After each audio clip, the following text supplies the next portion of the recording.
Today, RX 6000 GPU prices are plummeting. Intel confirms their desktop ARC GPU launch, RX 7000 releases win, and AMD is set to release the most insane GPU ever.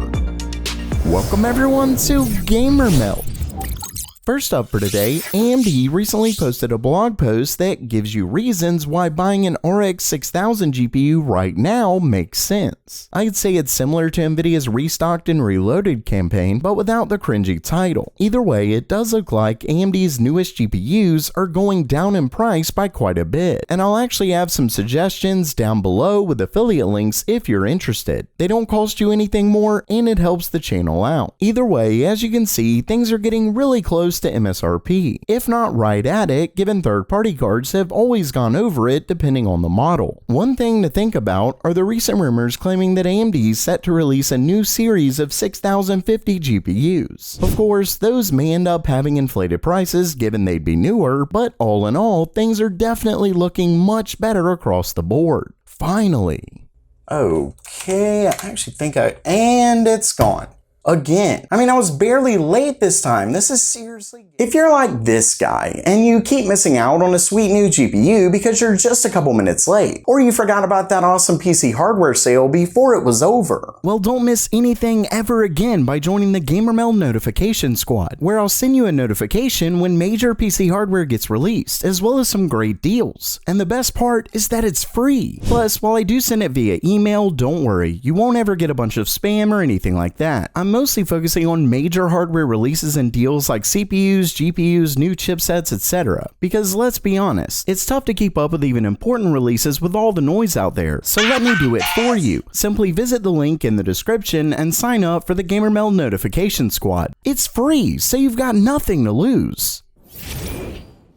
Next up, while we recently saw a couple of Intel's ARC GPUs listed on Best Buy in upcoming notebooks, we still haven't heard much about the company's desktop parts. If you haven't been following the news on this, Intel originally planned to release their ARC GPUs in Q1. They later announced that their desktop cards wouldn't arrive until Q2, but that the notebook's GPUs would still be released in Q1. And while Intel technically did keep to that Q1 release, they were only released in South Korea, in only one notebook. We later learned that card had major driver issues. I'm talking some games wouldn't even work. So with all of that, and the fact that Intel's been completely silent on their desktop cards, I was getting worried. Luckily, during their recent financial call, Intel's CEO, Pat Gelsinger, stated, quote, "AXG is on track, and we launched the mobile SKUs. We'll have the desktop SKUs coming in Q2, and we'll have more SKUs as we go through the year as well. We'll be filling out the product line."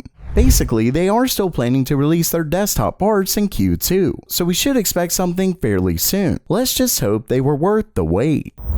Next up, it looks like AMD's next-gen GPUs are on the way, likely called the RX 7000 series. Either way, the upcoming GPUs were recently added to the LLVM project, which is a toolkit for building compilers. As you can see, AMD lists 4 new GPU IDs, the GFX 1100, 1101, 1102, and 1103. Apparently, AMD's Navi 31 and Navi 32 are included in this, so we're talking the company's upcoming multi-chip module GPUs. Not only that, but they also include Navi 33 and the GFX 1102. All of this makes sense, given these would make up the RX 7600 all the way up to the RX 7900 XT. Not only that, but in another leak shared by Kepler, we get confirmation that the GFX 1103 is an APU, which means they're next-gen Phoenix chips. What's interesting about this is that it effectively confirms AMD's Ryzen 7000 APUs will include an RDNA 3-based iGPU. That's important because AMD previously used their Vega architecture in their APUs for quite a while, only just moving to RDNA 2 with their Ryzen 6000 APUs, so they won't be holding on to RDNA 2 like they did with Vega. Moving back to the discrete GPUs, according to a new video from Moore's Law is Dead, AMD is targeting the release of their Navi 31 GPUs for Q4 of this year, with Navi 32 set for release in the first half of next year. All in all, AMD's next-gen GPUs are set to be a huge release.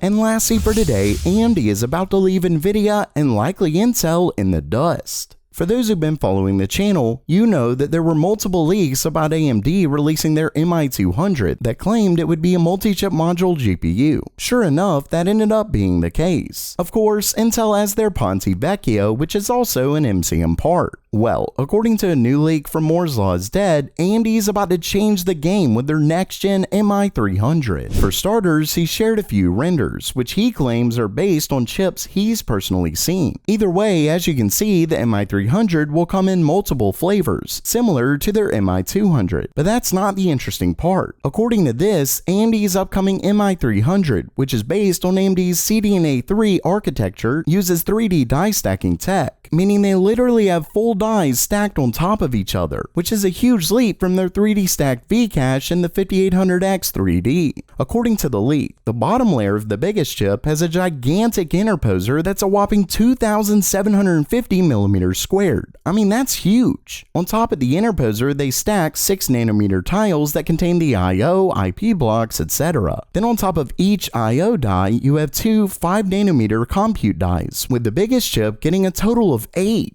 Unfortunately, he doesn't know the number of CUs in each compute die, but he's been told that there are different types of compute dies that customers can pick from. Either way, if this ends up being the case, AMD could potentially dominate the compute market. And of course, while this doesn't have anything to do with gaming, keep in mind that this tech could make its way to mainstream GPUs, similar to what we're hearing about their RDNA 3 GPUs being an MCM design. In fact, Moore's Law is Dead actually claims that Navi 31 may in fact be 3D stacked. That's huge to say the least. Time, as always, will tell.